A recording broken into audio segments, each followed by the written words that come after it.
Welcome to the third and final week of our message series, Radical Love. Love has a great appeal and many connotations to it. Just mention love, and all sorts of feelings, emotions, and memories come up. Love is exciting, it's poignant, it's positive, it's moving.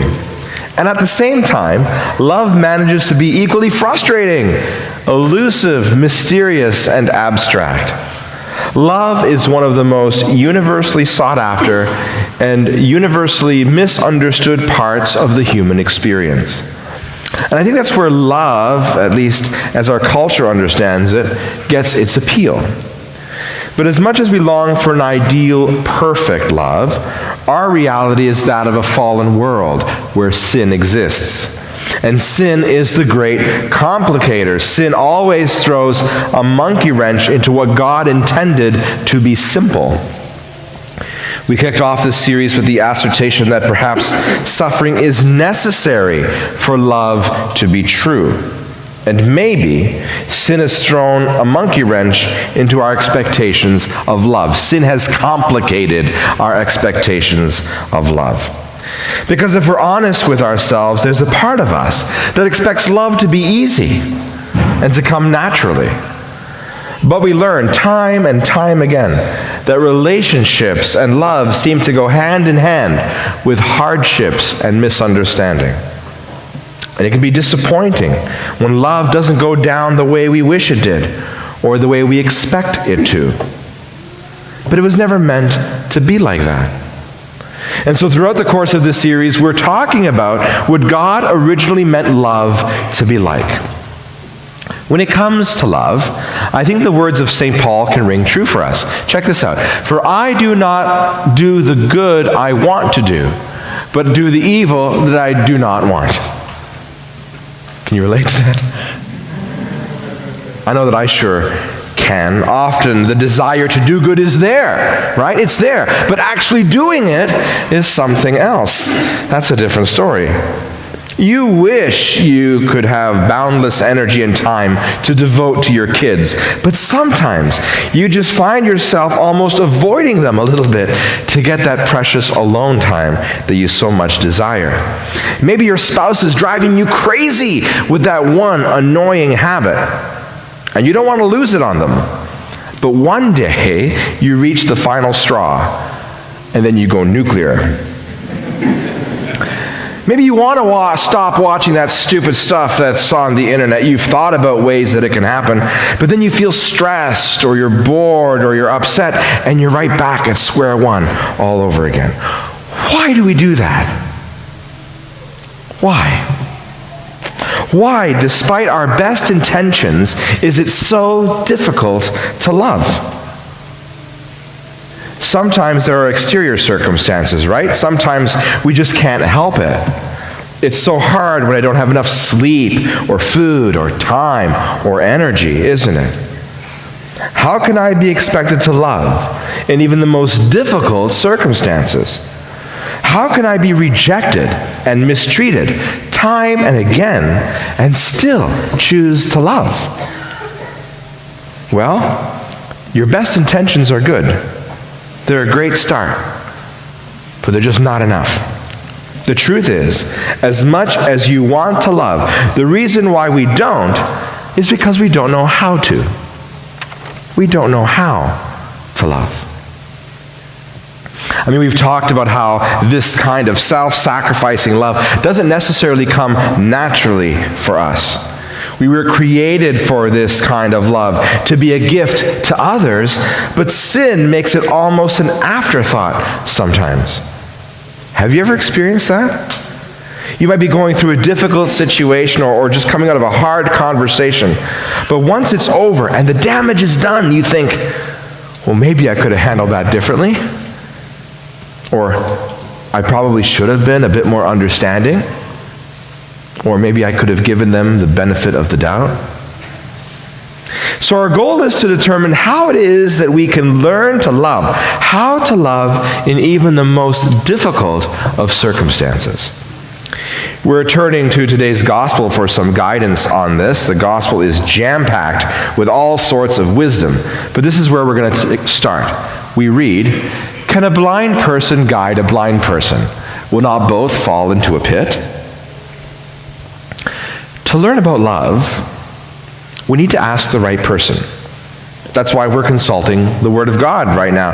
If we want to learn about love, we need to go right to the source. Just like when you want to find out the meaning behind a particular painting, you ask the painter. Or if you want to know the purpose of a poem, you ask the poet. If you want to know how to love as you ought, you have to ask the one whom love originated, the one who knows its purpose. If we ask anyone else but God, we won't get the full picture. You don't get that. Sure, there may be some wisdom and some good ideas. I'm not saying that we don't have any intuition or idea whatsoever about love.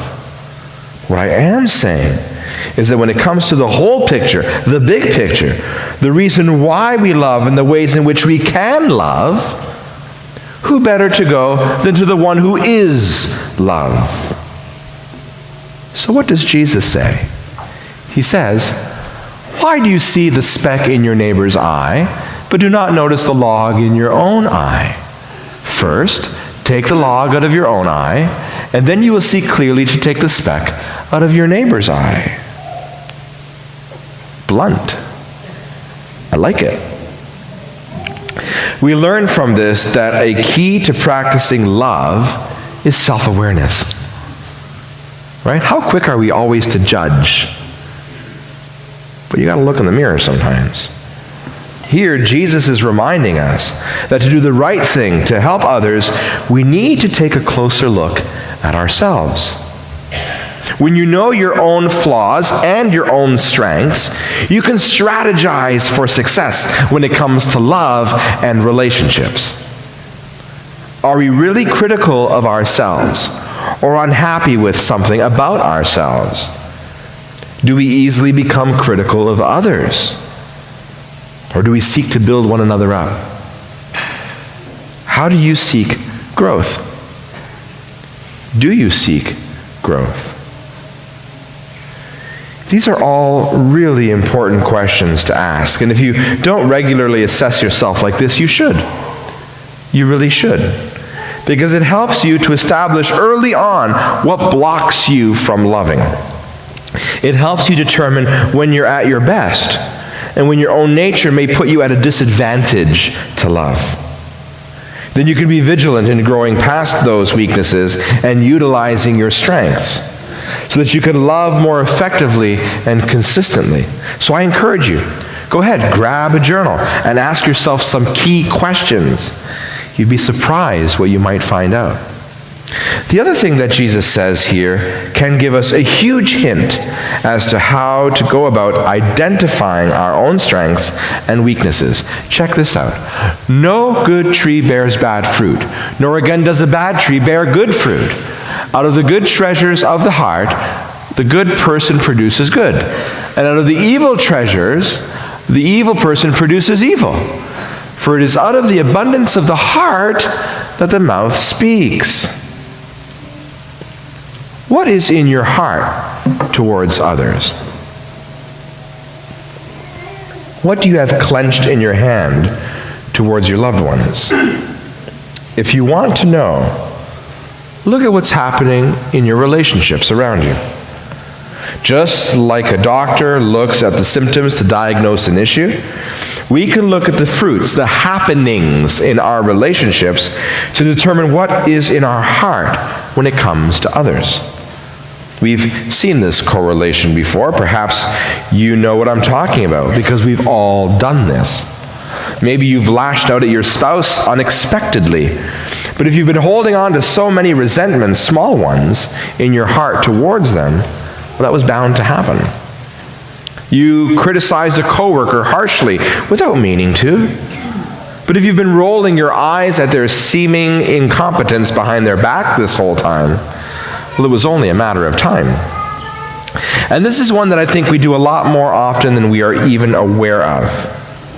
Perhaps you spoke words of negativity, to tear yourself down when you were stressed. But if you've been unable to forgive yourself for small mistakes and are constantly accepting the lies that you continue to tell yourself in your head, well, that's eventually going to escalate out of control. I once heard a conflict resolution expert say that if you don't talk it out, you'll act it out. If you don't talk it out, you're going to act it out. In other words, whatever grievance or problem you have will manifest itself in time in its own ugly way, unless and until you take control of it and you bring it out in a healthy way to deal with it appropriately and promptly. Personally, I find this realization actually very comforting. Most of us don't actually realize that the ball is in our court. We feel like it's out of control, or we feel discouraged when it comes to relationships. But don't give up, because the negativity is sure to take over and make your life even more difficult and eventually win out. And the only way it can do that is if you do nothing. It's daunting, I know. It's frustrating, yes. It's intimidating and overwhelming, and can perhaps seem unrewarding to love people until it hurts. To go to people and to try to solve conflicts instead of just brushing them under the rug. It's a humility check. It's uncomfortable. And it's a lot of trouble. But is it ever worth it? Blessings will come, and it does get easier to love in this way. Just like the more you practice anything, the better you get at it. Like a golf swing, you will not be the greatest at first. At least I'm not. I don't think I'll ever be great. But the more you practice and get tips from experts, the better you get. And ultimately, it's more rewarding the more you practice. The reward outweighs the cost. The reward always outweighs the cost. The fruit of taking time to be self-aware and loving those who hurt you and turning to God for deeper understanding of love, the fruit of all of that is a joyful experience of the truest and most radical form of love. Because that's the way God loves us. And there's no greater love than that. You want to know how much he loves? That he gave his life for his friends. And you don't want to miss that. You don't want to miss on getting to experience that. Because that's what we're all searching for. Last Sunday, the prize for the best song at the Oscars was given to a song called Shallow, Lady Gaga. The lyrics speak of a void in a person's life and of searching and seeking and striving pointlessly. For many people, that's their experience. Maybe you know someone like that. Maybe that someone is you. From the 16th to the 20th of March, the Catholic parishes in the city of Peterborough are having a mission which is going to speak to that deep and pervasive search. This mission will be a chance to have 3 days set apart to look deeper with the help of a spiritual guide. Our preacher will be Bishop Gary Gordon. He's from Victoria, BC. And he'll be speaking for 3 days and nights on this simple theme: Christ loves you. It's that simple. Christ loves you. He has served for years with Indigenous and non-Indigenous peoples, Catholics and non-Catholics, and he has seen the deep troubles, divisions, loneliness, and despair that is all too prevalent in our world today. But he is bringing up the certainty of the message of Jesus Christ that our life is not meant to just be a void. Jesus himself showed us that his life was not just about the crucifixion, but always looking forward to the resurrection. The story didn't end here.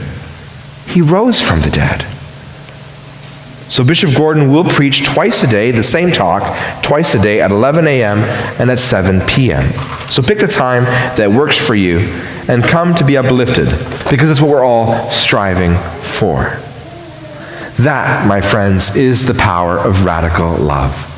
It can take the things in our life that seem insurmountable, and it can transform them into victory. It uplifts us and it encourages us. It gives us hope to keep on living. It can take a rough relationship and with a little bit of elbow grease and a whole lot of grace, transform it into a strong and powerful relationship. That's been God's plan for love from the beginning. Love was never meant to just be a nice sentiment or a feeling or an impossible puzzle to try to solve. Love, true love, was always meant to be radical. True love is outwardly focused and meant to be radical.